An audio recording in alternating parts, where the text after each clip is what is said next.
I'm Catherine, a PhD scholar from IIT Madras.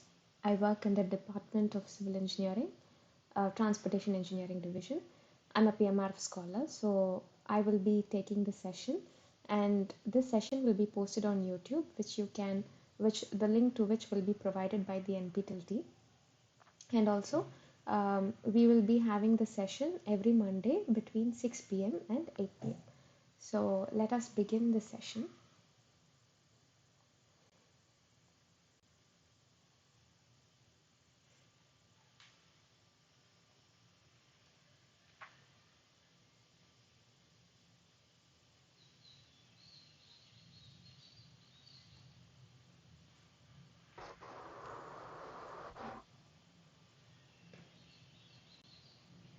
If you have any doubts, please stop me in between. Okay, so let us begin.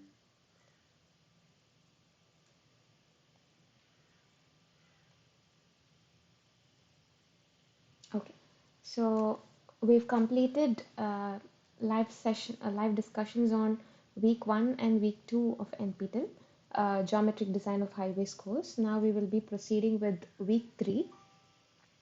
So this week the topic is cross-section elements of a highway.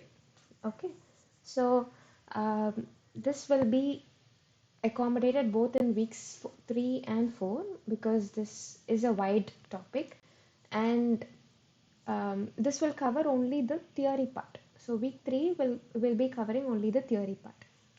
So first, in the first 1 hour, we will be discussing, or we will be summarizing what sir taught uh, this past week, that is week 3, and the next 1 hour we will be solving previous year's assignment problems. So sir would have first started with by showing you cross sections of different highways, say 4 lane, 6 lane, and all that.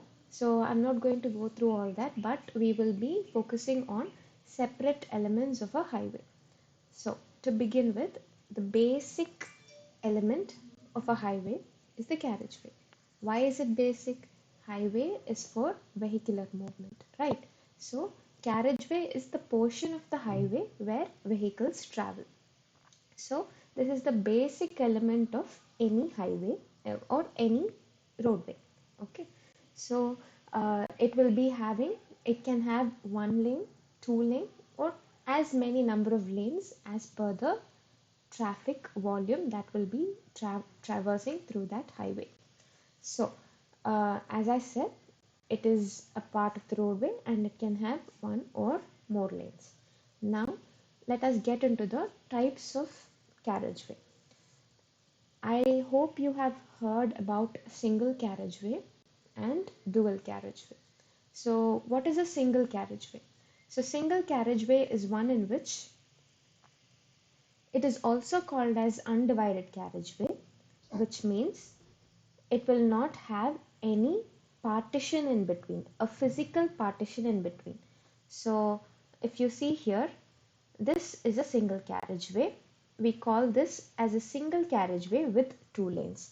So single carriageway should not be confused with lanes. You should not think that a single carriageway means a single lane. So a single carriageway is one in which there is no central partition in between. So a single carriageway can have traffic in one direction in one lane and the other direction in the other lane. So this doesn't mean that it is a divided carriageway. Just because there are two different directions of traffic in the 2 lanes, it doesn't mean that it is a dual carriageway. It still means a single carriageway because it does not have physical partition in between. What do I mean by physical partition? This is also a partition, but it is just painted on the road. So it is just to show you the division of the lanes. Whereas a physical partition is one in which, or we will be a physical partition, we can say that a median is a physical partition. The median is a physical partition. We will be seeing more about the median in the upcoming slides. So if there is a median in between, just like here, so this is the median. If there's a median in between, be it a raised median or a depressed median or a flush median, you can call it as a divided carriageway. If there's no median in between and it is just um, markings on the road markings, then you can call it as a single carriageway. So as you can see here, this is a single carriageway with 2 lanes. This is a single carriageway with 3 lanes. This is with 4 lanes. And this is a dual carriageway with 2 lanes in each direction. So in this part, the vehicles will be traveling in this direction. And in these 2 lanes, the vehicles will be traveling in these two direction, this direction. Okay, so this is the difference between single and dual carriageway. Why I am stressing about this is when you do pavement design, you will Hello, have a, ma'am. yes, yes, Ma'am, we cannot hear you. okay, 1 second.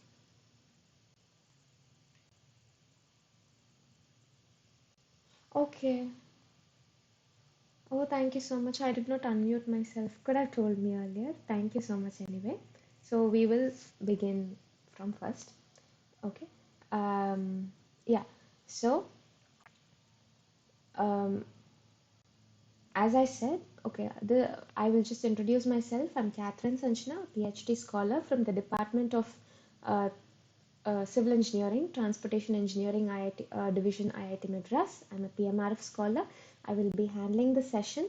I will be um, taking the session every Monday between 6 p.m. and 8 p.m. And also, this session will be recorded and uploaded on YouTube, the link for which will be provided by the NPTEL team. Okay, so in the first week, in the first hour, 1 hour, we will be discussing what Sir discussed in the previous lecture. What Sir discussed in week 3. All the I will be summarizing what he discussed, and in the next 1 hour we will be trying to solve previous year's assignment problems.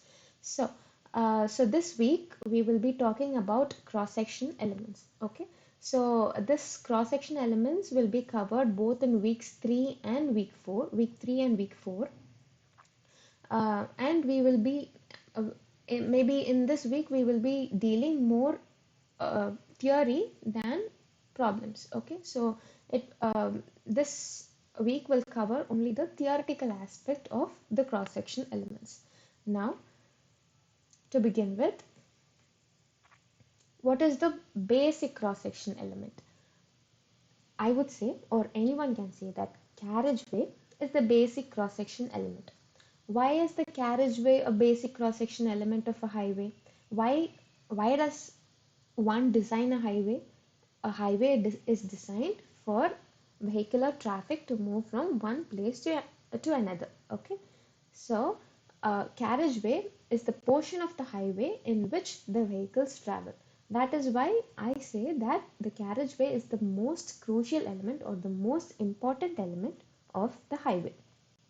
Now, a carriageway can be 1 lane or 2 lanes or more lanes depending upon the volume of traffic that traverse on the highway. Now, um, so as I said, it is a part of the road, an important part of the highway where vehicles travel. It is different from, so it is not assigned for pedestrians or even cycles. So if there is a separate lane for cyclists to travel, that is called as a cycle lane, and pedestrians have a pedestrian path, whereas a carriageway is the main element of the highway where vehicles are assigned to be traveled. Now, there are two types of carriageway. One is single carriageway and the other is a dual carriageway. So, what do I mean by a single carriageway? So, a carriageway in which there is no physical partition in between is called as a single carriageway. These three figures can be called as single carriageway. So, a single carriageway doesn't mean that you should not confuse a single carriageway with single lane. So, a single carriageway can have any number of lanes as required or as possible, but there should not be any physical partition in between. What do I mean by a physical partition? Physical partition is the median that I'm talking about. So we will talk more about median in the upcoming lecture. Sorry, in the upcoming slides. So if there's a median in between, if there's a physical partition in between, then I will call it as a dual carriageway. So there's one carriageway to the left of the median and one to the right of the median. But if there's no physical partition in between, I will call it as a single carriageway. Okay, one more thing that shouldn't be confused is a single carriageway doesn't mean that um, it has vehicles traveling in only one direction. A single carriageway can have vehicular motion in both the directions. Say vehicles are moving in one direction in one lane and in the other direction in the other lane, but there is no partition in between. This is also a single carriageway. So a single carriageway doesn't mean that it is only one lane, or it doesn't mean that it has vehicles traveling in only one direction. So this is a single carriageway with two lanes. This is a single carriageway with three lanes. So it has a partition in between to demarcate different lanes, but it is just a road marking. It is not a physical barrier as in a medium which can be raised or depressed or in flush with the highway. So um, it is just a road marking. If there is a physical barrier in between the lanes, then we will call it as a dual carriageway. If not, we will call it as a single carriageway. Why am I stressing about single and dual carriageway is for if you've come across pavement design wherein you design the different layers of a pavement structure, you will have to find out what is the volume of vehicles traveling in each direction. In that case, you will be having factors like 0.5 or 0.4 or 0.6, something like that, which you will have to multiply with the total traffic traveling on the carriageway. And these factors are given by IRC, and these factors will depend on whether the carriageway is a single carriageway or a dual carriageway. It can be confusing when you look at look at the code uh, for pavement design if you do not know the exact differentiation between single carriageway and dual carriageway.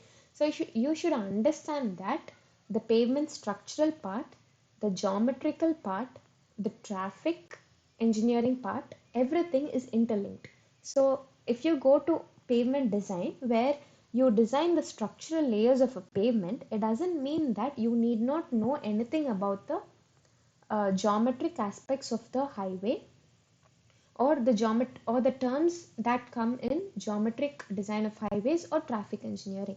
Everything is interlinked. So um, this single carriageway and dual carriageway terms will be will form an important part in the pavement design aspect as well. So this should be clear. Now there's a differentiation between the carriageway. Okay, there are different types of carriageway, as I said. This is based on the geometry of the carriageway, and this is based on the materials which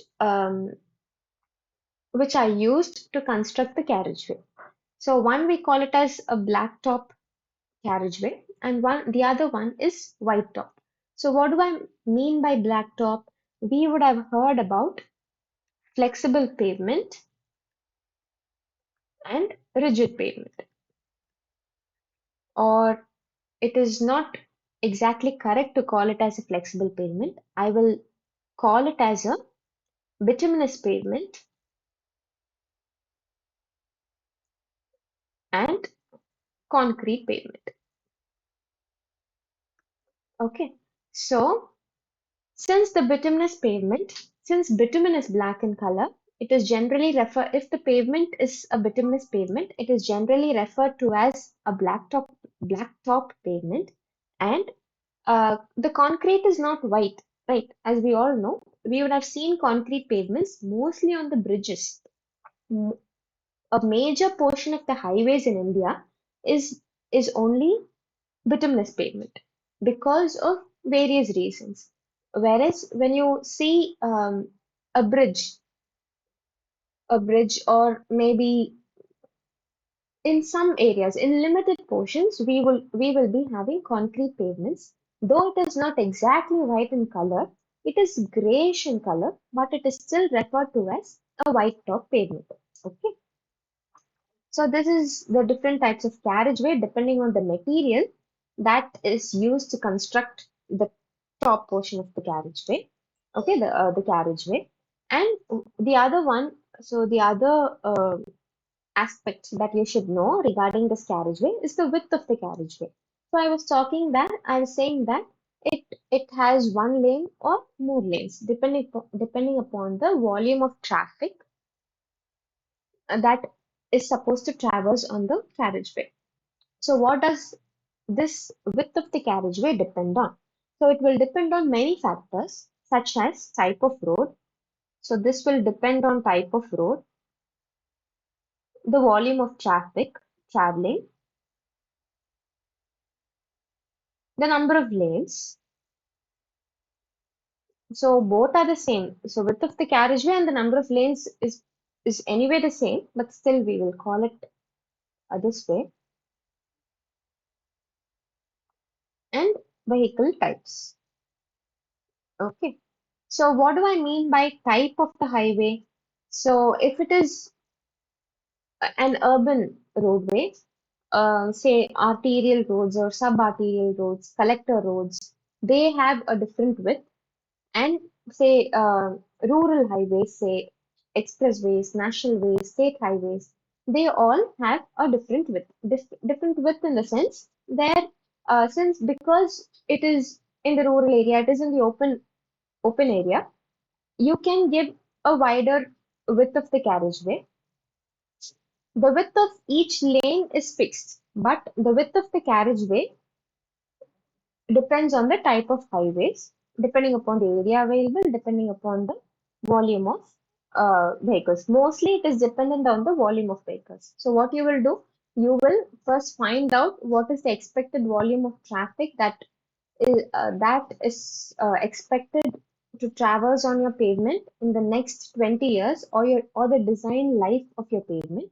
And then you will find out how many number of lanes are required to satisfy this um, traffic volume. And then once you've decided the number of lanes, the width of the carriageway is fixed, right? So this is how it works. Now moving on to the next element, which is shoulders. So what are shoulders? So if this is my roadway, let me draw a cross section of the roadway. So what do I mean by cross section?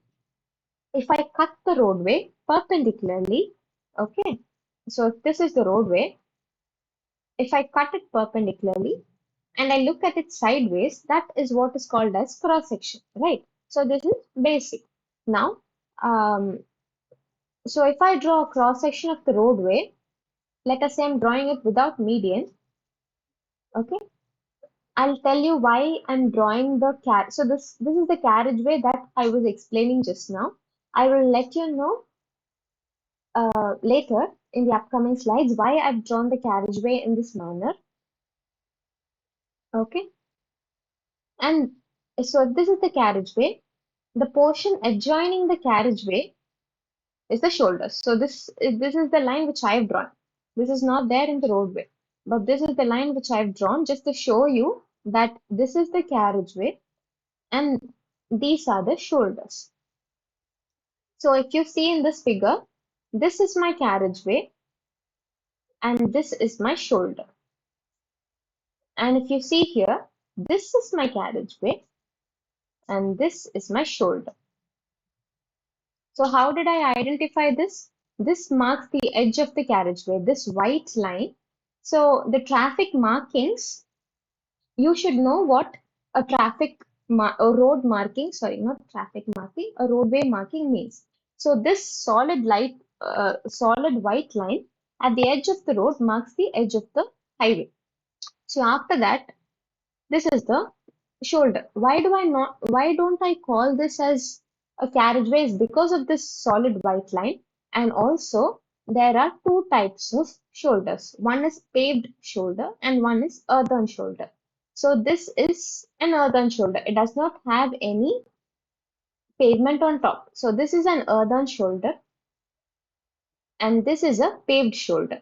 So I just showed you where a shoulder should come on the highway.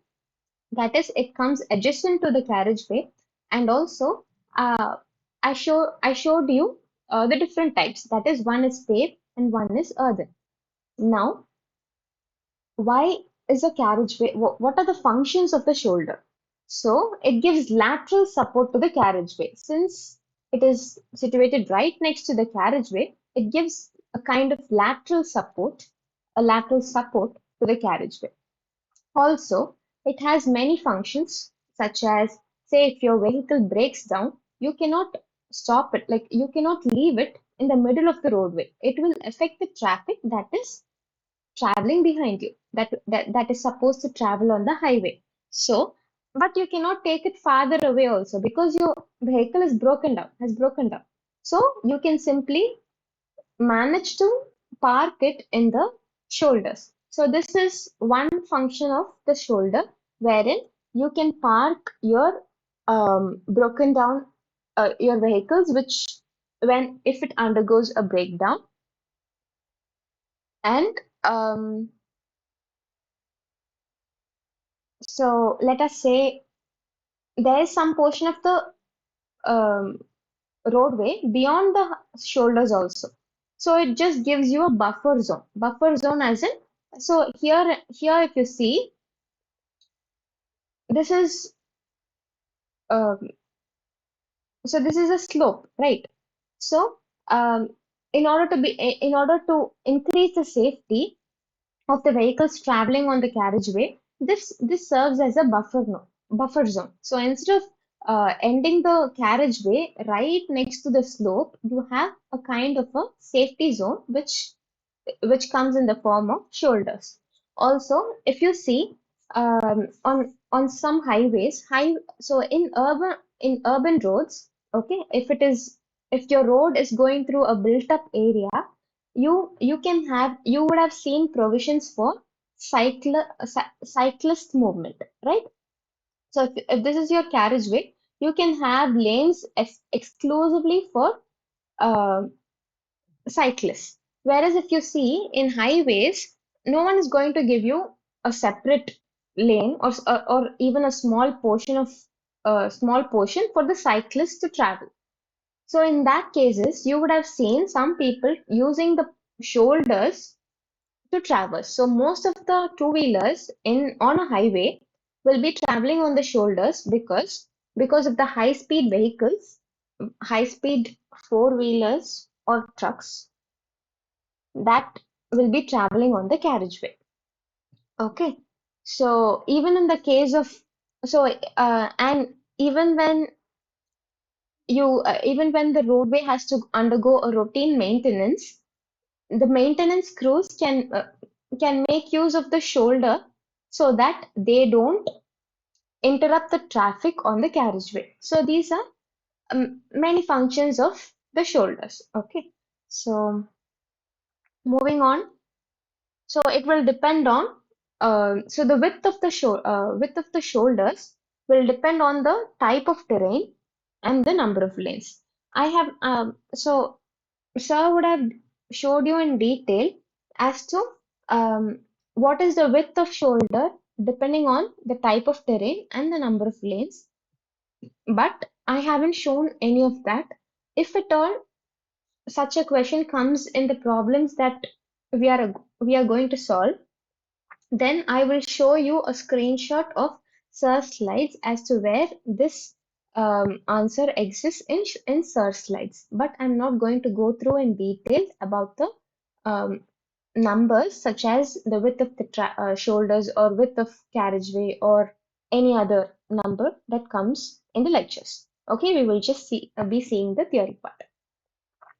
Now, median. So a few minutes back, I was telling you a divided carriageway is defined by a median.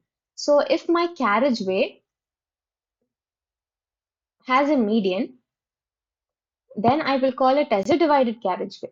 So what is a median?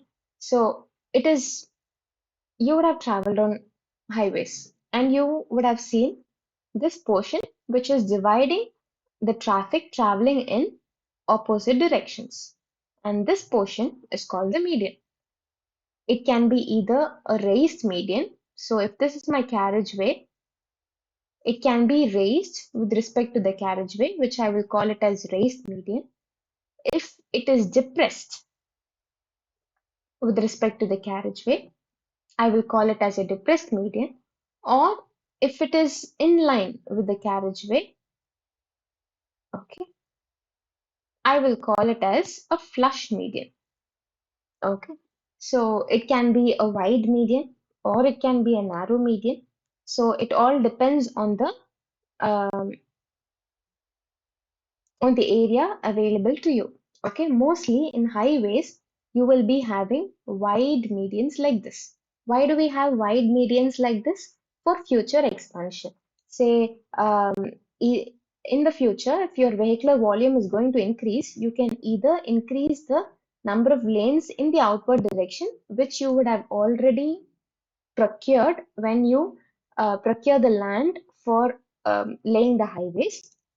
In addition to that, you can extend the lanes in this direction as well by um, by reducing the width of the median. So this is one reason for providing wide medians on um, rural highways. But if you see in urban highways, so what do I mean by rural and urban? Rural is so urban is the roads that you find in the city, the roads that you travel from home to school maybe or home to college.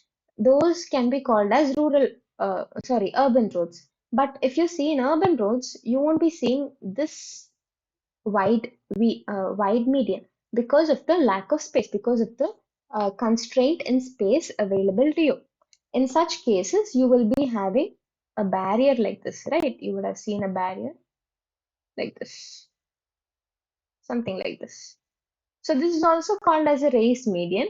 Due to lack of space, they have given a single narrow median but raised. Okay, so this is the median on the urban roads. And now let us see other functions of the median. So first I said it is to separate the traffic traveling in both the directions. The second one I said for future expansions. Third one is for channelization. Channelization is it will guide the traffic flow. Say if my median, so this is my roadway and this is my median. If so, a median will not be continuous, right? So there must be some portion at which it there is a gap at which a gap is provided. Only then, if you wish to take a U-turn, you can take a U-turn. Even though if this opening does not come frequently, it has to come anyway. Only then a person traveling in one direction, if he wants to change his direction and travel in the opposite direction, he can make a U-turn and go about the other way. So that is why you won't be having the median continuously, but you will be having openings in between. The openings can be frequent or it can be less frequent, and the space with which the openings have to be provided is also provided by IRC depending upon the type of road, such as expressway, national highways, and so on. And also, if you see in rural roads, this has plantations. So this plantation it kind of increases the aesthetics of the road, right? And also um, it kind of suppresses the noise pollution. It is said, it is expected, or it is um, assumed to suppress the noise pollution. Okay, so these are some of the functions of median. Also, if you plan to cross the highway, um, since if it is a wide highway, then you cannot cross it at one stretch, right? But if you don't have any median in between, you will be exposed to the vehicles traveling in both the directions, which can uh, question the safety of the pedestrian. In that case, you travel for half a distance, stand on the median, wait, and check whether it is safe for you to cross the remaining portion of the carriageway. So these are simple, but these are simple reasons, but extremely important considering the safety of the users of the roadway. Okay, and I am not going to talk about the width of the median. Um, so the width of the median will depend on many factors, and um, the width of the median is the numbers has been given in search slides. So I'm not going to go through the width of the median. And also, one more thing is when not to provide a median. So, if you had listened to my previous lectures, you would have heard that I would have talked about the directional distribution of direct, directional design hourly volume. So in that case, I would have given an example. Say there is a highway, and so say this is a residential area and this is a educational area, or uh, okay, let us call it as an educational area. So in the morning time, you will have more traffic traveling in this direction. Say close to 75% of the traffic travels in this direction and only 25% travels in this direction. And in the evening, 75% will travel in this direction and 25% will travel in the other direction. Now, I told you that the number of lanes will depend on the traffic volume that is traveling on the roadway. So morning hours, this has 75% of the traffic, and say for 75% of traffic, this requires 3 lanes.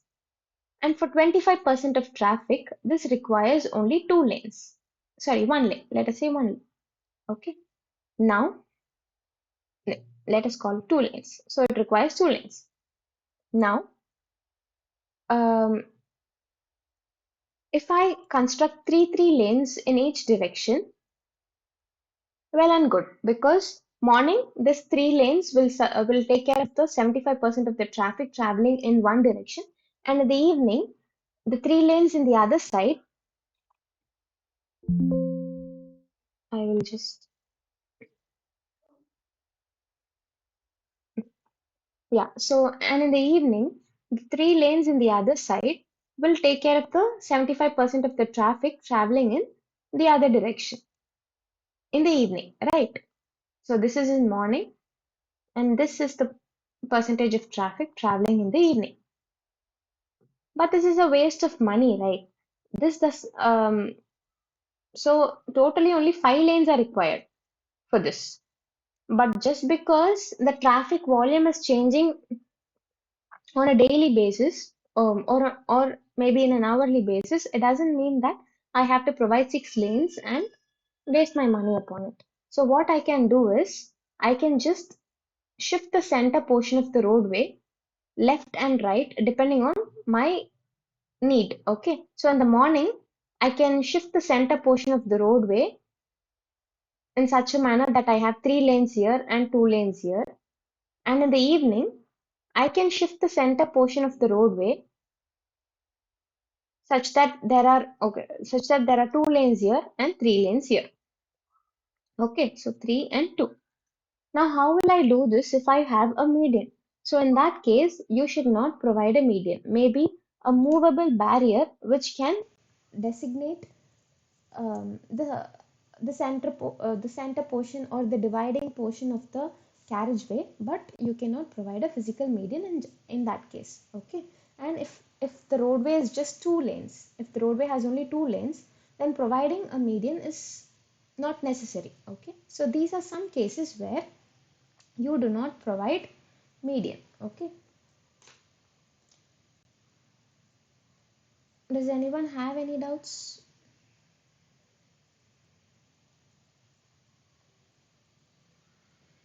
Okay, so moving on to the next part of the uh, cross section element of the highway, which is the camber.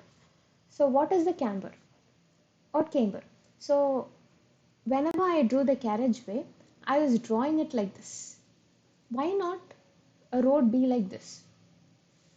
It should be like this, right? Only then your vehicle can travel. I'm not, so this is the cross section element. So this is the back portion of your vehicle. Okay, so the vehicle is traveling in this direction, not in this direction. Okay, so don't misunderstand. So why not the carriageway be straight? Because whenever it rains, if it is straight, there is a possibility of flooding on the highway if there is no provision to drain off the water that is encountered by the roadway. So in order to drain off the water that is received during rainfall, the camber is provided. Okay, so what is a camber? So it is simply, if this is the edge of the road, okay, a camber is provided such that, so camber is just a sloping of the road. So how do you provide drains in your bathroom? So if you see your bathroom or your toilet, okay, bathroom has a drainage here, and the water which is, if the floor won't be perfectly leveled, it will be slanted such that if water so if this so whenever there's water on the floor, it will flow to this drainage. um, in the same way, you need to provide some slope so that when it rains, the water will flow away, right? So you need to provide a slope. Okay, so this slope can be either, it can be a constant slope like this where the slope is constant. So this is the center portion of the carriageway, and this is the edge, right? This is the edge and this is the center, which you will call it as crown. So the center portion of the carriageway, which is the highest, which is at the topmost level, is the crown. And as you move towards the edge, the level reduces. And that can be done either by using a constant slope, say it can be simply straight, or you can provide it in a parabolic manner, or you can provide it as a combination of a parabola and a straight line, straight portion. Okay, now to discuss more on this. Okay, so a camber is always identified by percentage. So why, how come it is identified by a percentage? So as I said, camber is nothing but slope, right? And how will you define slope of anything? You will give it as a percentage. So even if you say an upward gradient or a downward gradient when you're traveling on the road, you say that we saw it in stopping sight distance, right? We said that there's an upward gradient of 1% and the vehicle stops and all that. So that is also given in percentage. So any slope is given in percentage, and this percentage is nothing but ratio of vertical. So this is the horizontal distance. So this is the horizontal distance and this is the vertical distance. So ratio of vertical to horizontal into 100 is your camber. So this is how a camber is given. It means that if I travel horizontally for 1 meter, so let us say if I travel horizontally for h meters, then the difference in the vertical elevation between this point and this point, which is this is the difference in vertical elevation, right? if this is V meters, then I will say that the slope of the camber is V by H, and since it is expressed in percentage, I will call it as, I will multiply it by 100. So this is how the camber is represented. Okay. Now when it comes to a parabolic camber, it is represented by the equation of a parabola. What is the equation of parabola? It is y is equals to ax square. Now if you see, let us first take a straight line camber. Okay. So if the entire width of the road is W, then for half portion, so this is a right angle triangle. If you cut it into half, it will be a right angle triangle, right? So this portion is W by 2, right? And this portion, okay, if this is the slope of the camber, where if you say that, let us say 1 in n. So if you say, if you travel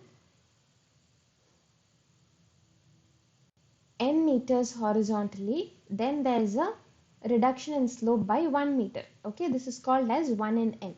So if this is the slope, what did I say slope is? Slope is equals to 1 by n. Slope is nothing but tan theta, right? Tan theta, which is opposite by adjacent. Opposite is 1 and theta is the adjacent, n is the adjacent. So this becomes the theta. So this becomes theta. So tan theta is equals to 1 by n. Okay, so if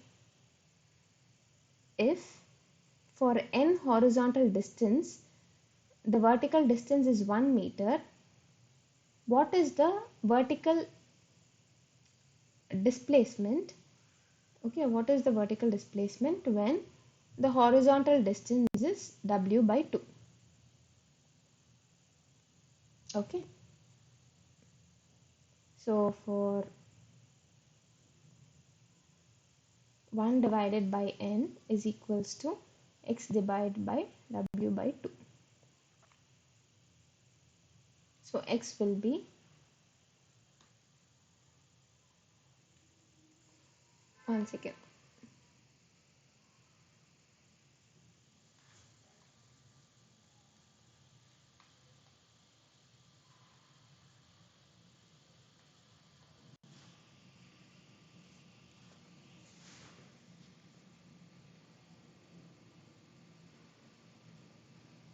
just a second.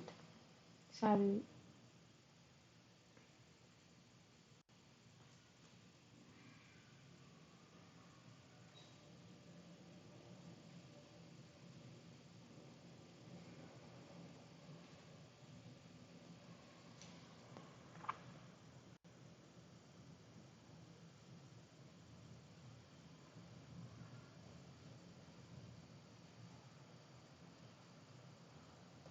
so this is 1 in n, right? So for 1 meter horizontal, it has dropped down by n meters vertical. So what will be the vertical? So if this is W by 2, what should be this central height? Okay, what should be this? So if for W by 2 horizontal, what is the vertical? So x will be the vertical, right?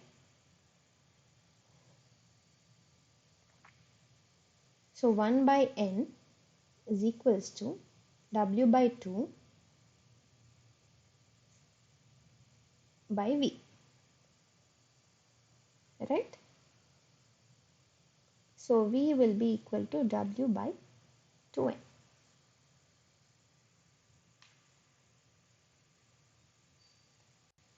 Okay.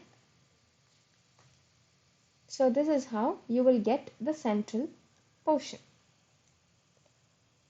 Um, I'm kind of confusing things here, but you should understand that for 1 by n, if the slope is 1 by n, then for a distance of w by 2, the central increase in height, so the central height will be w by 2n. Okay. Now coming to a parabolic camber. Okay. So as I said, a parabolic camber, it is represented by a parabolic equation y is equals to ax square. So the central height is still w by 2n. Okay. And this equation is with respect to the center of the carriageway, which is the crown. Okay. So x is calculated in this direction. So if x is equals to 0 here, so x is equals to 0 here, x is equals to 1 as you move left, 2 through 3, 4, like that. Okay, so x keeps on increasing with as you move away from the center of the carriageway. And y is this distance. So this distance is y. So y is not this distance, so it is not with respect to the base here, but it is with respect to the line here. So y is with respect to this line. Okay, so if you want the equation of this line, the equation of this parabola, you have to find a, okay, by substituting for x and y. So you know that the central portion is w by 2n, and this central portion is nothing but this distance y, which you will call it as say y naught. Okay, so this y naught you have to substitute it by w by 2n is equals to a into, so if at this portion y is equals to w by 2n, what is the x value at this portion? It is w by 2, because x increases as you move away from the crown. So x is w by 2. So if you substitute for x and y, you will get the value of a as w by 2n. Okay, sorry, 2 by nw. So if you rearrange the terms, you will get it as 2 by nw. So the equation of the parabolic camber is 2 by nw into x square. Okay, so this is how you construct a parabolic camber by keeping this equation in mind. So for easier construction, they have a camber board. Okay, so this is a camber board, which, so this portion will have the same equation as that of this parabolic camber. Now there are advantages and disadvantages related to the straight line camber and parabolic camber. Now what are they, and which is why the third camber was introduced. So if you see, there are many advantages, so there are many functions of carriageway. Major one is the water drainage. The second one is providing stability to your vehicle. And also, if you have a central portion like this, so if there is a camber like this, your vehicle will have a central notion as to where it should travel. So if I say, so if this is my straight line camber, if my vehicle, so this is a sharp point, right?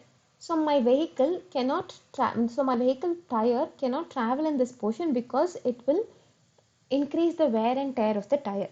So what the drivers will do is they will leave it in the center and their vehicle tires will be here and here.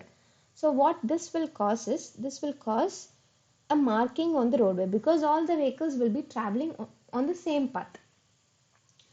And yeah, so this is one of the disadvantages of a straight line camber. Parabolic camber, so most of the vehicles, since this portion is not sharp, most of the vehicles again will travel in the central portion. And if you go to the edge, if you see this figure, so this is the straight line. So if it is a straight line, its slope is very less compared to a parabolic camber. So if you go to the edge of a parabolic camber, your vehicle will be very much slanted. Okay, so it will kind of give a notion to the driver that they are very much slanted. So this is the disadvantage of a parabolic camber. So the slope is very high at the edge of the parabolic camber. So that is why a combination of these two have been adopted, where so in the straight line camber the central portion was the disadvantage. So they made it as a parabolic camber in the central portion, and at the edge the parabolic camber had a problem because its slope was very high. So what did they do? They adopted the straight line camber at the sides. So this is why a combination of both these cambers was introduced.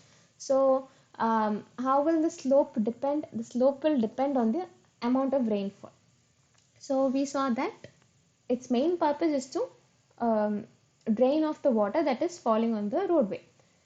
So if the rainfall is high, then the slope will be high. Only then it can drain off the water faster. And also it will also depend upon the type of the roadway. So if it is a paved road, then it will not cause much erosion or much it is not much detrimental to the roadway as an unpaved road. So for unpaved roads, because of maybe erosion, problems like erosion, the slope will be high for unpaved roads compared to paved roads. So these are the uh, uh, two cases which the camber will depend on. Okay, now we will move on to verges. So what is a verge? If you see, um, I have not noticed it in many places, but maybe if you see this figure, you can recollect. After the carriageway, after the shoulders, you can see a portion where signs are posted. So that portion is is what they call it as verge, and it is provided also to provide utility lines. So what are utility lines? It can be fiber optic cable, it can be a water line, so it can be a pipeline, it can be telephone cables. They are called as utility lines. So this verge can be so it is mainly to provide give a provision for utility lines and also for signs to be posted. So yeah, so this comes after the shoulder. So if you see here, this is the verge. So it also has other just a second. So it also has other uh, other functions, like the main reason is to provide utility lines. The other thing is it will also give a provision for parking. Just as you see here, a car has been parked here. So these are additional functions of a verge, but the main function is utility lines. Okay, and also in some cases, maybe if it is paid, uh, it can also serve as a no sorry um, it can it can be used for parking the vehicles. Okay, in if at all um, if there's sufficient place, it can also be provided for parking vehicles. Now here the symbol says, so the warning says it is a soft verge. So what does this mean is this verge is not firm and it is soft. So if at all you plan to take your vehicle here, be careful because your vehicle might sink in. So that this is what the sign refers to. Okay, and one more important thing that I missed in camber is this camber, which is like this, is provided in a straight line portion. So if your highway is traveling is straight, okay, then you will provide this type of camber. What will happen when your vehicle travels on a curved road? So if there is a horizontal curve and your vehicle travels like this, your camber won't be like this. it will be something like this. Okay, so this type of super elevation is provided when my curve is in this direction, because when a vehicle traverses around a curve, it will be pulled outside. So in order to compensate for that, you try to push the vehicle inside by providing a slope like this, which you will call it as super elevation. So this is a very important concept. Maybe we will solve problems in the upcoming weeks. So you should know that if your vehicle, so if your roadway is like this, okay, till here, it will, the camber, okay, the cross slope will be like this. In the curved portion, your cross slope will be like a triangle, right? And in between these two, you cannot simply make the transition from this cross slope, from this camber to super elevation. You have to do it gradually. Okay, so we will also see how later, maybe, how this cross slope becomes this. Okay, but it will happen gradually over a distance, and this is called as a transition lane. Okay, this is called as the transition part. So yeah, so this camber is provided only on a straight line section. When the vehicle is on a curve, horizontal curve, it will become a super elevation like a triangle, and the transition from the camber to a super elevation will happen gradually, which will happen through the transition lane.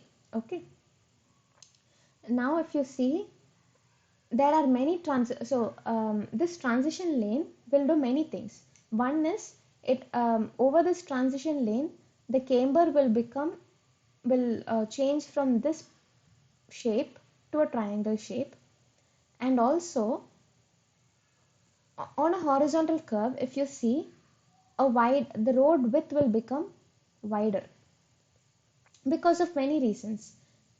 Okay, one is the psychological aspect of the driver, because when traveling on a curve, maybe if you also travel on a curve, you can experience that by psychologically, you will require, like, you will kind of move outward.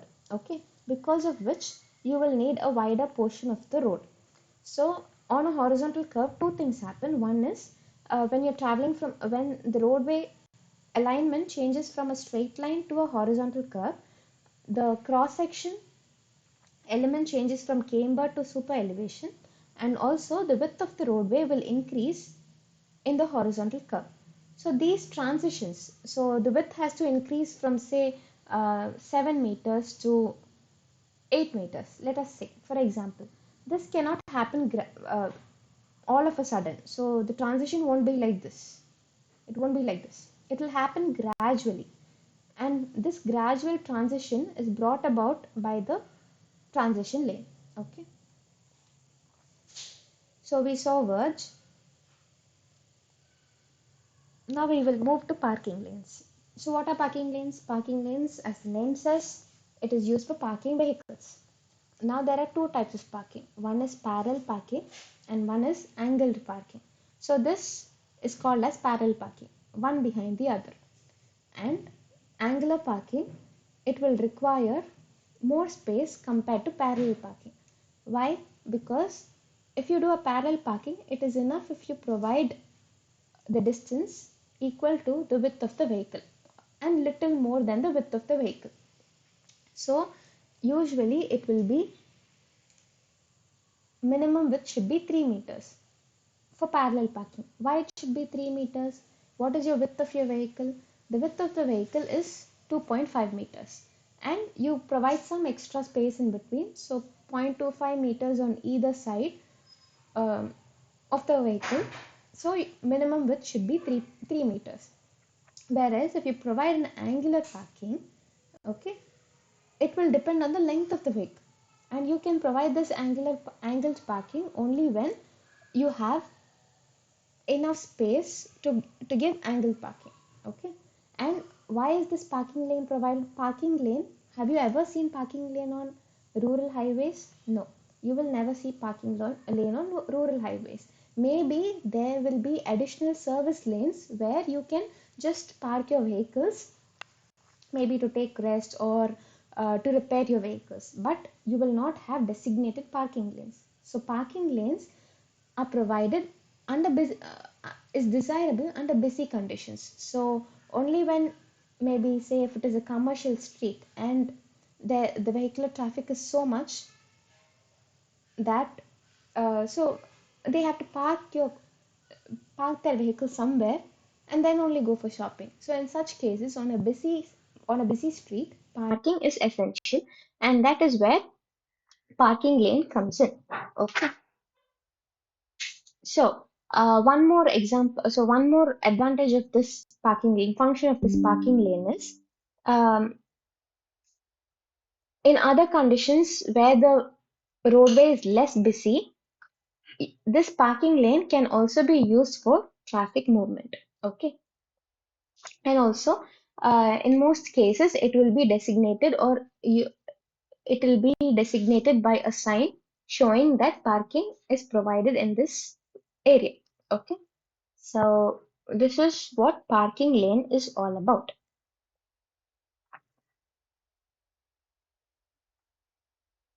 Okay. And one more thing is, it is provided with road markings to show you uh, the space required for each vehicle for parking. And in angular parking, you will have angled lines to show you where your car should go, car or vehicle should go. Okay.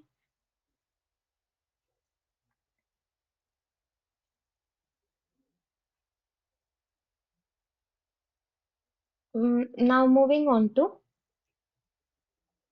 curbs.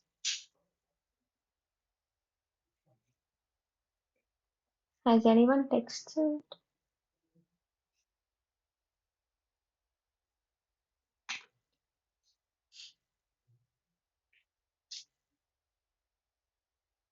One second. Yeah. So curbs. So what is a curb? Curb is a kind of a raised stone which is provided maybe at the edge of the roadway or for a raised median. Okay. So if you see the figure, you will know. Yeah. Seeing the figure itself, you can identify. I said a few minutes back that median can be a raised median. So it can be raised to a very high, um, to a very much height, or it can be simply raised like this. In such a case, you will provide curbstones on either side. So this is the curbstone. Okay, so this black and white thing is the curbstone. So it is provided maybe for the median or even the edge of the roadway. So if you see here, this is the roadway edge. So this is the road. So this is the area adjacent to the road, and the edge of the roadway is marked by this curve. Okay, this is also a curve. Now, and there are, so it can be made up of concrete or stone or any durable material as it is shown here. So what is its function? So its function, it also provides a lateral support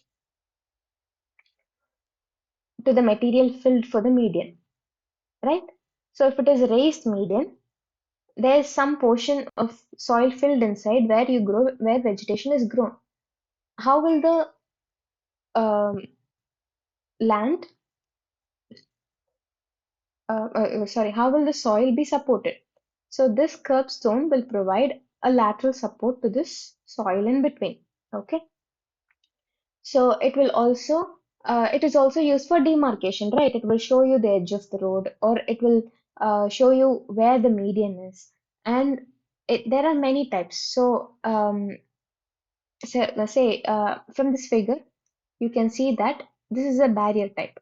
So what do I mean by a barrier type?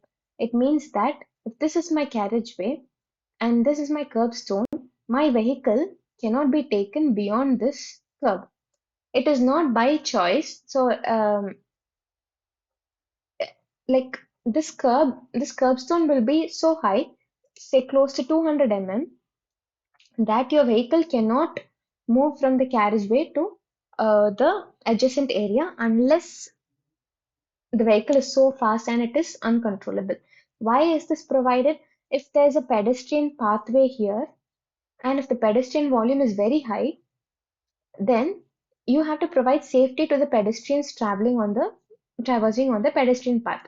In such a case, if you provide a curbstone, then chances are very less that the vehicle will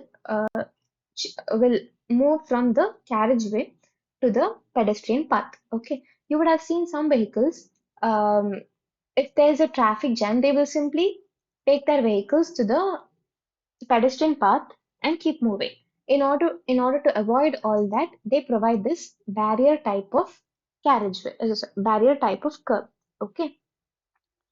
Um, so next one is semi-barrier. So this, if you see this figure, this is the barrier type. Okay, it is barrier type.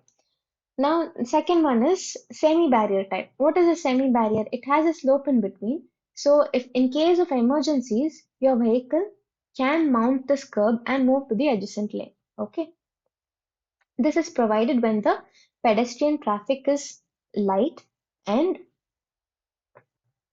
barrier type. So if you provide a barrier type, vehicles cannot move to the adjacent pedestrian path, right? So if the barrier type will affect the capacity of the roadway, then they go with the semi-barrier type where they can say that you can move to the pedestrian lane if required.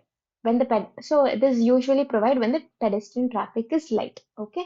And also the height of this barrier type will be 100 to 150 meters. Also, they use this only for emergency purposes and can be mounted only by high-speed vehicles. Okay, so this is a semi-barrier type. Now moving to a mountable type. So mountable type. So this is a semi-barrier type. If you see, it is flat, it has a slope, and again it is flat. Okay. Now other one is mountable type. So its height is only 100 meters and it can be, sorry, 100 millimeters. So this is also millimeters, I'm sorry. So this can be easily mounted by the vehicle. Okay. And if you see this figure, this is kind of a mountable curb. Okay. Now there's one more curb which is a submerged curb. Why is a submerged curb? Why a submerged curb is required? I said a curb is a raised barrier, right? But in some cases, say between the shoulder and the carriageway, so this is my carriageway, this is my shoulder, a curb will be provided underground, and this will provide lateral support to the base layers, granular layers, bituminous layers in the carriageway. Okay, in such case, a submerged curb is useful. Okay, so this is what I had to say about curb. Now coming to guardrails. So as the name says, it is mainly for safety purposes. So if you're traveling on a hilly area where you see a slope beyond the carriageway, um, and maybe for in order to demarcate vehicle and pedestrian motions for the safety of the pedestrians, you provide guardrails. So this can be made of any material such as aluminum, concrete. Okay. Now, um, one main reason is when you hit. So if at all you land up with an accident, this is a hilly area, right? If this is not provided, you will the accident can become very fatal because your vehicle will keep rolling down. Okay, there won't be any control on the vehicle, and if this is not provided, it will go to the slope and start rolling down, and it can be very catastrophic. So this so this guardrail will reduce the impact of collision. Okay, so if you hit this, chances are very, very less, unless you fly over it, chances are very, very less that you end up rolling down. Okay, so this guardrails is mostly provided on uh, bridges, on hill slopes. So if you any bridge if you take, you will have a concrete guardrail at the edge, right? Because you won't be having curbstones on bridges. Never, because it is very, very unsafe. So they have a concrete guardrail. In the same way, in hilly areas also, in most of in most of the areas, you will be having a guardrail, or maybe a concrete guardrail with gaps in between. So the gaps should be such that your car won't enter into the gap. So they will provide the gaps in such a way that it is less than the width of your car. So it can be made of aluminum or concrete, or um, it can be like this where it can guide the pedestrians. Okay, so this is this is the main reason for providing guardrails. Okay, now moving on to the next cross-sectional element, which is side slope. So what is a side slope? So this is my carriageway, this is my shoulder. Beyond that, you will have a side slope provided you are your roadway is on an embankment or is in a fill. What do I mean by an embankment or a fill? So this is the remaining portion of the land, okay? And this and my roadway is raised, okay? So this is called as embankment, okay? Considering the remaining portion of the land apart from the highway, if my highway is at a raised portion, this is the embankment, and the slope of this embankment is called as side slope. This is also called so side slope. Okay, now moving on to next. Also, if your roadway level is lesser compared to other portions of the terrain, okay, so your roadway is at a lower level, and this is other portion of the terrain. This you will call it. So this also. So yeah, this is called as a cutting. This is an embankment, and this is a cutting, and the slope of this cutting you will call it as side slope. Now, if it is a embankment, you will call it as a fill slope. Both are side slopes, but for embankments, you will call it as fill slope, and for cutting, you will call it as cut slope. Okay. Now, if you see this figure, this is a fill slope, right? The other portion is at a lower level, the roadway is at a higher level. And this is a cut slope. The roadway is at a lower level compared to other portions. Now let us come to this figure. What is this? This is a fill slope, right? The roadway is at a higher level.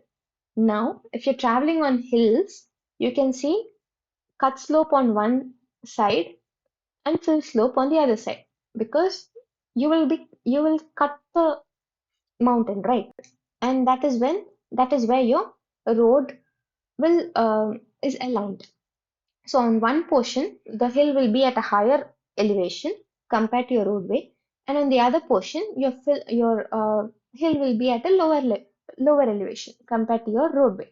So this is called as fill slope, and this is called as cut slope.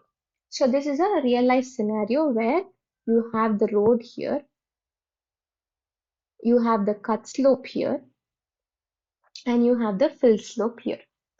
Now, it is very, very important to provide proper drainage to this side slope. Why? Because you've heard of landslides, right? And if the drainage is not proper, the water pressure that is behind the cut slope, which is behind the soil, will pull down, will push the slope onto the roadway, leading to landslides. Okay, so it is also denoted as h is to v. So if this is the slope, this will be my v and this will be my h, right? This is the slope. So it is always represented as h is to v. Okay, and it is designed considering the stability of the slope. Okay, slope stability, you would come across the term in geotechnical engineering. The type of the material, say if it is a clay soil or a granular soil, will affect the slope, the dimensions of the slope, and also the height of the slope. Okay, so the side slope will depend on the following cases. Okay, now moving on to the last term, which is side drains. So you have a camber like this. Your rainfall, which is falling on the roadway, will drain and go where? Where will it go? It will go onto the roadway, so the land adjoining to it. So what will happen if you do not provide any drainage for this water that is collected? It will keep on flooding and it will again come back to the roadway, right? So you need to provide a proper drainage for the surface runoff water. What do I mean by runoff water? The water that is the rainwater that falls on the surface and it doesn't penetrate. It just runs, okay, towards any low-lying area. So that I will call it as runoff water. So I should properly manage this runoff water. If not, it is again going to be detrimental. So how will I do this? I will do this by providing side drains. Okay. So these are side drains. Now, either it can be an open drain like this, okay, where you provide a lining for it such that, so if it is provided without any lining, it will erode the sides of the soil. Either they provide a lining for this drainage, so the water that falls on this will come into the drainage, side drains, and it will keep flowing. Now, either they will provide lining for this side drains, or they will um, have vegetation along the sides so that the water is not eroded. Okay, so sorry, the soil is not eroded. Now, um, I the water is collected in the side drains, right? Now, where will it go now? So, this is the side drains. It gets collected. If it keeps on gets collecting, it will again increase based on the intensity of rainfall and start overflowing. So the side drains will have a slope. So if it is a plain terrain, the longitudinal slope, it should be at least 0.5%. Okay, only then the water that is collected here will move to some nearby streams or any water body. Okay, so um, the water that falls on the roadway is drained by using camber and gets collected in the side drains, which also has a slope, a minimum slope for the water to drain off somewhere. Okay, so this is a open drain. This is an open drain, and this is a closed drain where you have gratings. So this is called as grating. Okay, so gratings where your water will fall into. Okay, now you have to be careful with this. You have to make sure that it doesn't get clogged. If it gets clogged, it will again result in flooding. Okay,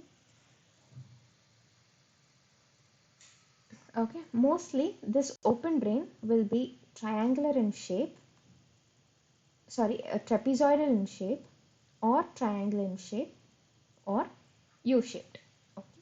So this is the final term that we'll be seeing for this week. Now let us move to problems. Yeah. So typical cross-section element, which is a part of multi-lane rural. So most of the problems are okay. All of the problems are theoretical. Okay.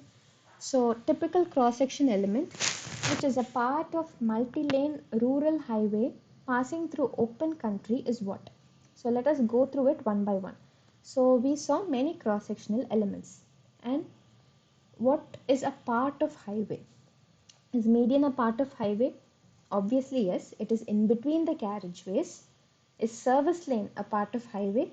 We did not hear about service lanes at all. I told you one word about service lanes where I said in rural highways it is provided adjacent to the highway in some portions at certain intervals for maybe for the drivers to rest or repair their vehicles. So that is a service lane. So it is not a part of the highway. It just comes in between here and there. Is sidewalk a part of rural highway? Rural highway will never have a sidewalk. Like in most cases, it is not going to have a sidewalk at all. Maybe in urban places, in urban highways, you can have a sidewalk where you have pedestrian traffic. In rural highway, the possibility of pedestrians traveling on a rural highway is very less, so there is no sidewalk.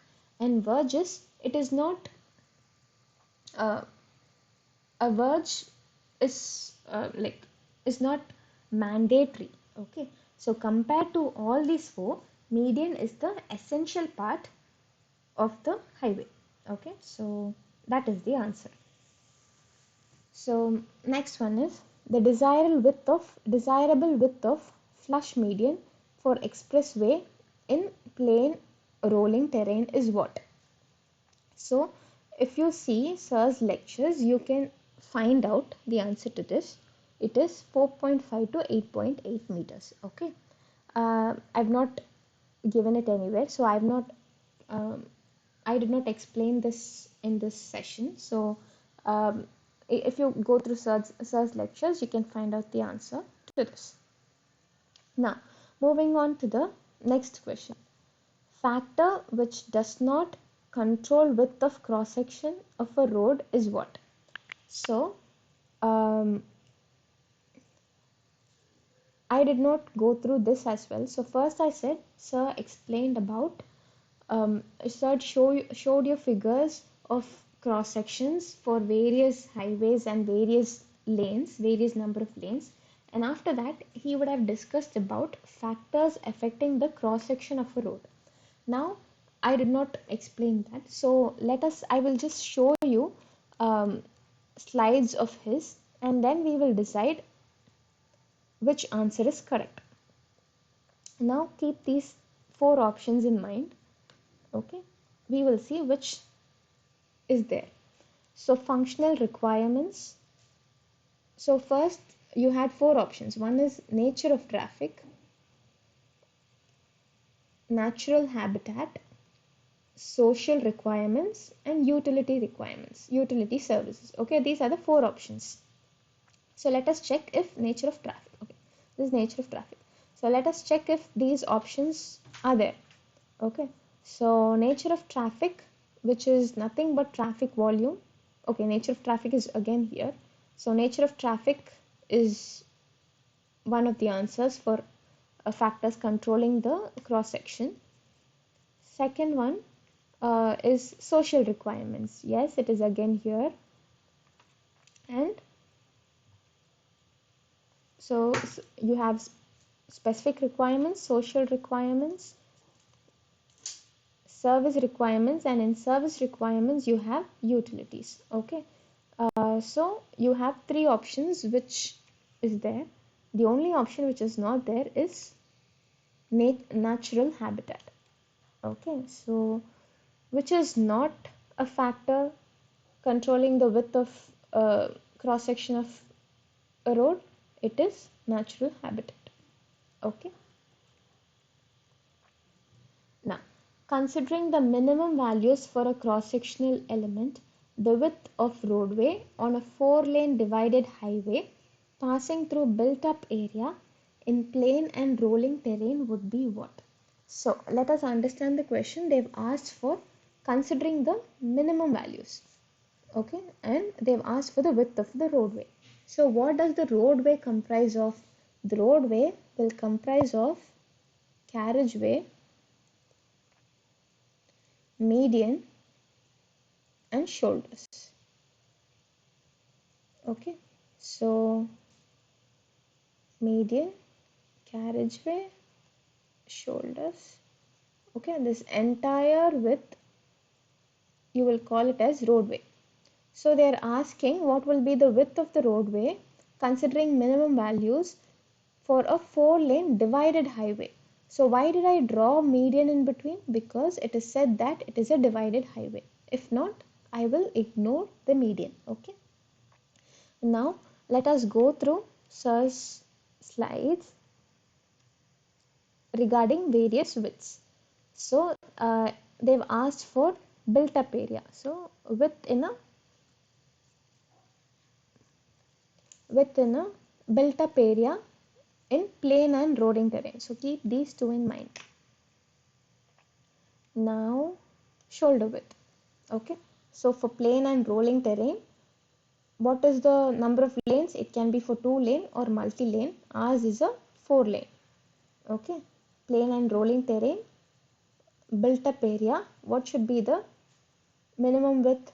For paved, it is 2.5 meters. For unpaved, there's no option. So anyway, it is 2.5 meters. Now, how many number of shoulders do you have? You have two shoulders, right? On one on the left side and one on the right side. 2 into 2.5 will be 5 meters. So the shoulder width is 5 meters. Keep this in mind. Now moving on to carriageway width. So it comes with three elements, right? Shoulder, carriageway and median. So coming on to carriageway width. So for urban roads, since it is a built up area, I'm taking it as urban roads, and for 4-lane with raised curb, it is 14 meters. Or you can simply take it as 3.5 meters per lane. And how many number of lanes are there? 4 lanes, right? It is a 4-lane highway. So it will be 14 meters.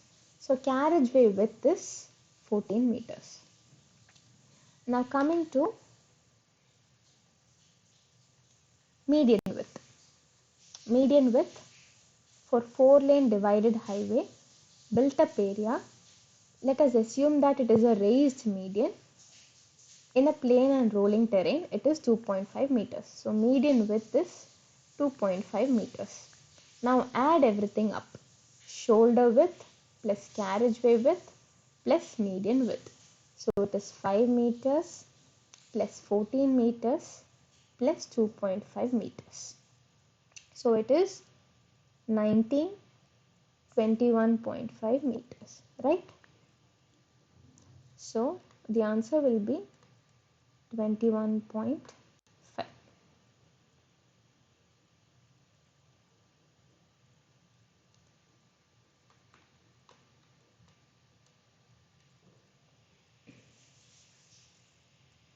Yeah. Now moving on to the next question. Width of carriageway primarily depends upon what? So we saw, I simply explained what width of carriageway depends on. Now we will go through exactly Sir's slides and see whether any one of these options satisfy. There are four options, which is alignment, available right of way, terrain type, and traffic volume, right? Now let us go to width of carriageway. So you saw it will depend on traffic volume, okay, and nothing else. So alignment, available right of way, terrain type, they do not decide the width of carriageway. So the width of the carriageway depends upon traffic volume, right? Yeah. And now moving on to the next question, which is width of a median in an area does not depend on what? So keep these four options in mind: climatic conditions, crossing elements for the pedestrians, crossing requirements for the pedestrians, terrain, traffic pattern. Let us move to width of median. So what were the four options? Just a second. Yeah. Traffic pattern was an option. So traffic pattern is here. Terrain. Yeah. Type of terrain is also an option. Crossing requirements for the pedestrians. You can call it as safety, right? I told you they cross half portion of the carriageway, stand on the median, check whether it is safe to cross the remaining portion of the carriageway. So you can take it as safety. And what is the final option? Climatic conditions. Do you have climatic conditions here? No, you do not have climatic conditions here. So climatic conditions is the only reason, is the only option which says that median width does not depend on this case. Okay. Now moving on to the next question. An expressway is passing through a built-up area. Median opening shall not be spaced at a distance less than what? So we were saying that a median will not be continuous because it has to provide some provision for the traffic traveling in one direction to make a U-turn and travel in the other direction if required. So it will have openings in between, and the distance between the openings is also specified in IRC. And for this case, where it is an expressway built up area, so what is the median opening distance? So if you see median on an expressway, spacing of median shall not be less than 5 kilometers. Median opening, yeah. So this is what they have asked. So the answer to this is 5 kilometers. So next question, the rate of camber in percent for a bituminous surface on two-lane highway passing through area with low rainfall intensity. So I told you that camber will depend on two cases. One is rainfall intensity. So they have a cutoff value. Okay. How will you know that if it is a low intensity, low rainfall intensity or high rainfall intensity? They say that it is for 1000 meters, 1000 mm. If the intensity is 1000 mm, then it is, if it is less than 1000 mm, they call it as low rainfall intensity. And if it is greater than 1000 mm, they will call it as high rainfall intensity. But for expressways, this condition will vary. They, if it is less than 1500 mm, they will call it as low rainfall intensity, and if it is more than 1500 mm, it will be called as high rainfall intensity. And also I said that it will depend upon the type of surface. So bituminous surface is a paved surface. Um, you have other surfaces like gravel roads, earthen roads, okay, like that. So it will depend on two cases. But if you see Sir's slides, it is mentioned clearly that cross slopes on two-lane highways, okay, they've asked for two-lane highways, right? Shall be 2.5 meters, 2.5% for bituminous surfaces, irrespective of the rainfall intensity. For two lanes, they are not considering the rainfall intensity, and it should be 2.5 meters for 2.5% for bituminous surfaces. So the answer for this is 2.5%. Okay. The right use of verges in urban streets is to what? This we saw it. I told you again and again that the main purpose for verges is to provide utility and services. Okay. I I don't know if I've taken any screenshot related to that. Yeah. So utilities and services, signs, lighting poles. If you have any other option in that case,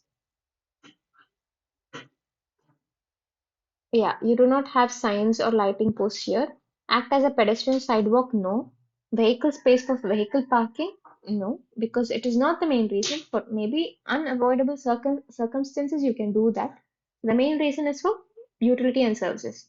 Will you use it as a median? Obviously not. So the answer is provide utility and services. So the next question, the statements suitable to parking lane are what? So keep these options in mind. Maybe I can take it here. Yeah, okay. Angle parking can be designed if the carriageway width is 10.5 meters or above. It is not given directly, but you can see that if land is available, then angle parking can be provided. So A seems suitable if it can be considered in business or busy areas. Yes, the first line says so. So this statement is also suitable to this to parking lane. The minimum width of a parking lane shall be 3 meters. We discussed this. It should be at least 3 meters because the width of the vehicle is minimum 2.5 meters. So this also seems suitable to parking lane. Urban streets of any width can have a parking lane. So you cannot see any statement like that associated with this with these points, or it doesn't make any sense also. So the answer to this is A, B, and C. Okay.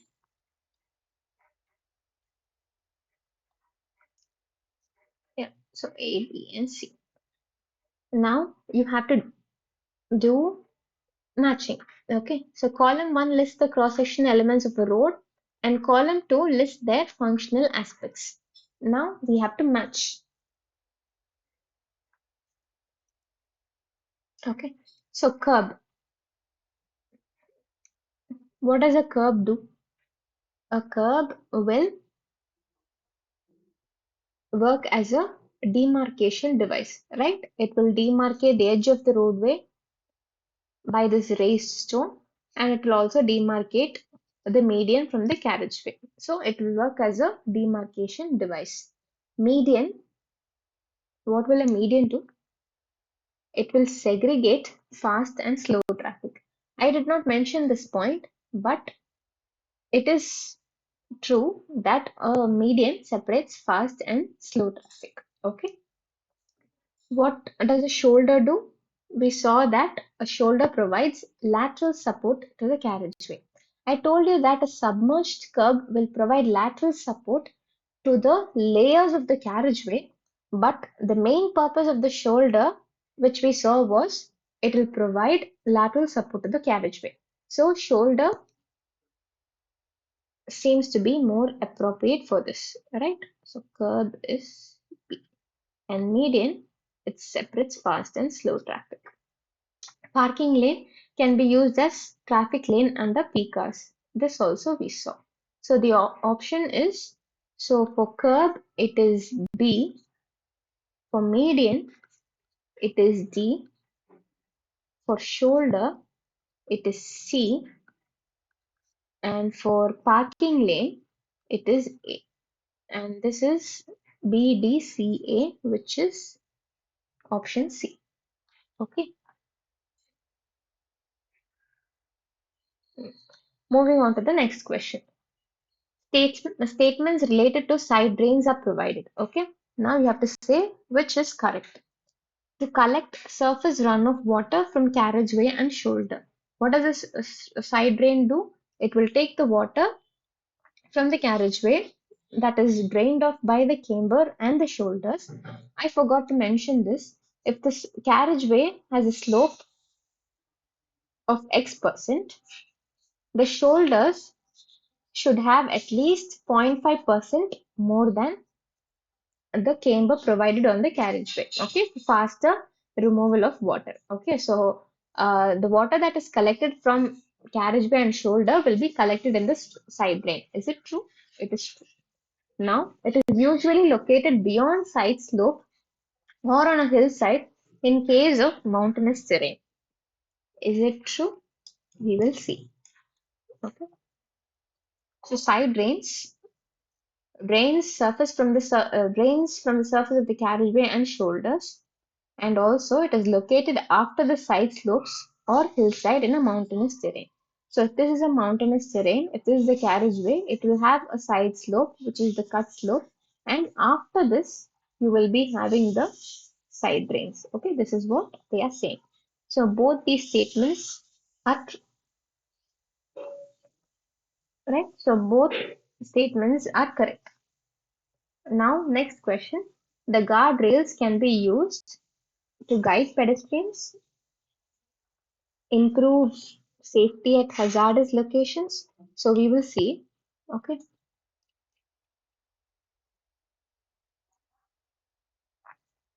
So hazardous locations, yes, improve safety at hazardous locations. At intersections to guide pedestrians, yes, it is to guide pedestrians. To reduce the chance of children running straight into the road, you can say that to stop unauthorized crossings. So it is another way of saying it, right? Is it to provide aesthetic value to the street? No, it is not. It serves these three purposes. So the answer to this will be A, B, and C.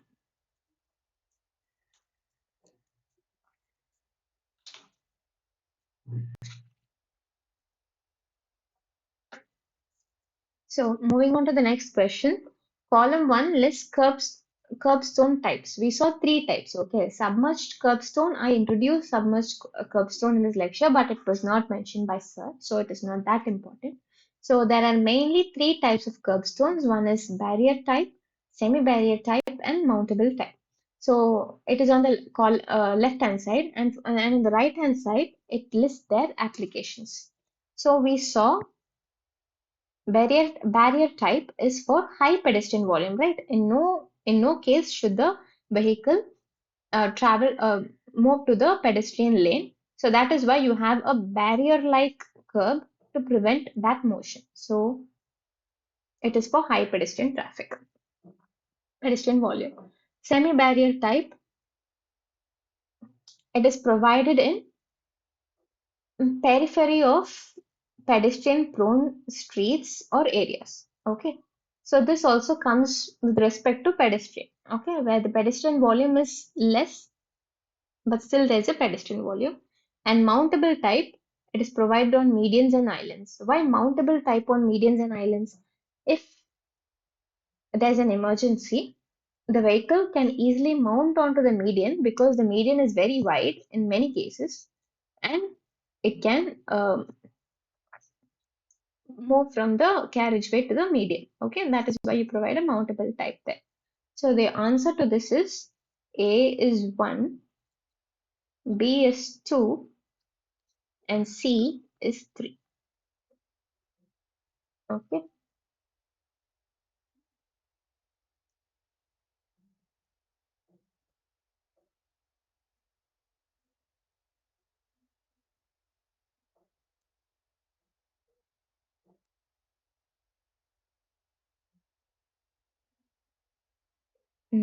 Just a second. This is not the answer, right? What I told is correct, but what I ticked is wrong.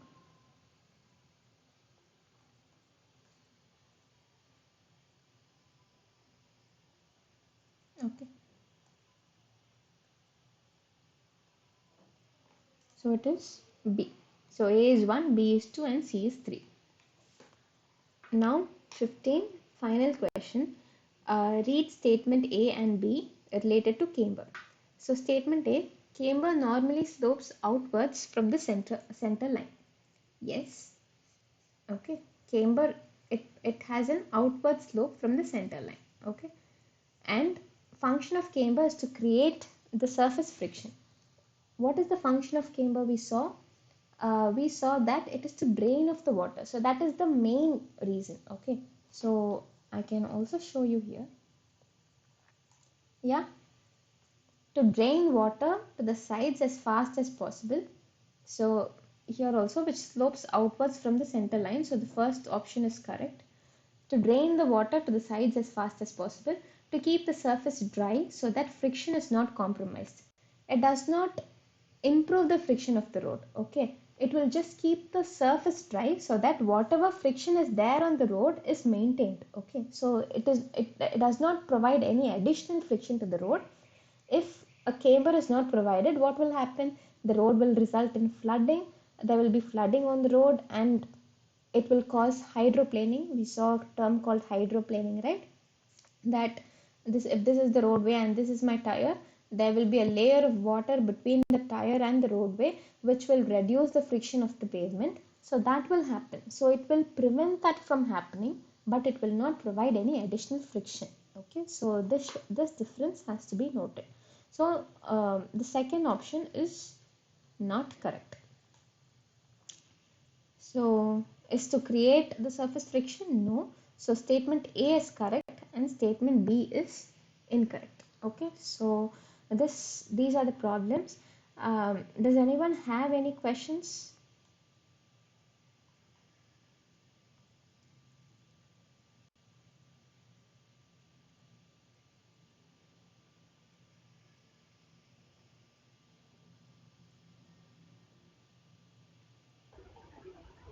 Hello. Hello, yeah, Am I audible, ma'am? yes, yes, Ma'am, I have one small question over there yeah, sure, that you have mentioned two different conditions, that is built up and open area condition. yeah. So when we are considering the built up area and open Hmm. area condition, Hmm. what is the basic difference, or what are the parameters we can say that differ these both of these? That is, what do you mean by built up area actually and open area condition? So see, the criteria, as in, I can let you know in the next session, but if Okay, you ma'am. go by intuition, built up area, we saw two cases, right?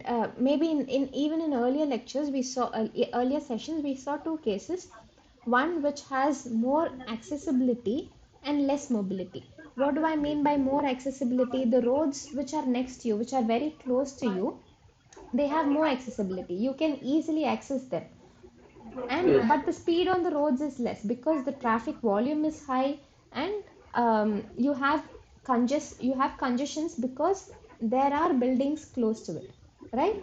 So if that is the case, you will call it as built up area.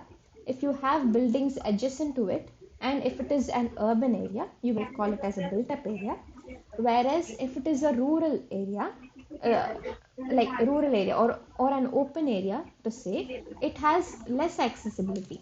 Say if you want to go from one place to another, you usually go through some highways, right? State highways or national highways. In such a case, you will need to travel a longer way, or longer time to reach that highway itself, right? It means that your accessibility is less.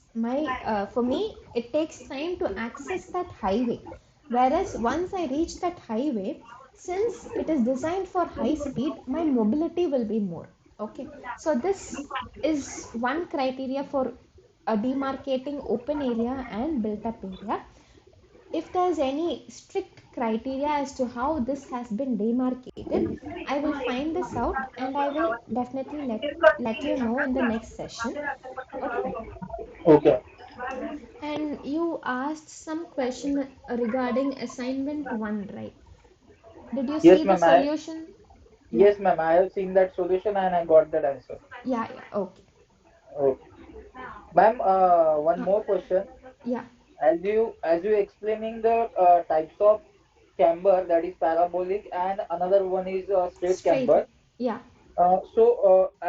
The advantages and disadvantages for both the conditions Uh, are differ with respect to terrain or with respect to topography.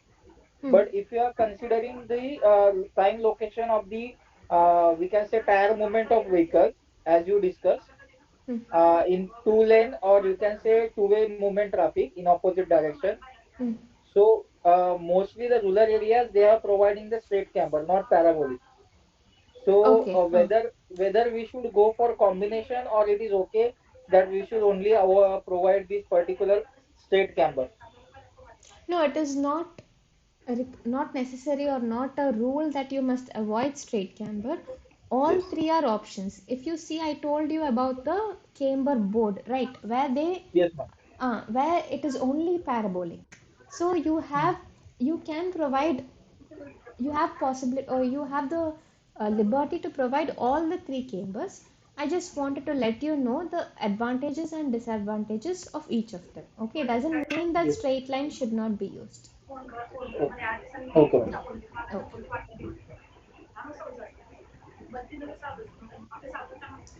Does anyone have any more questions? If not, we can wind the session up.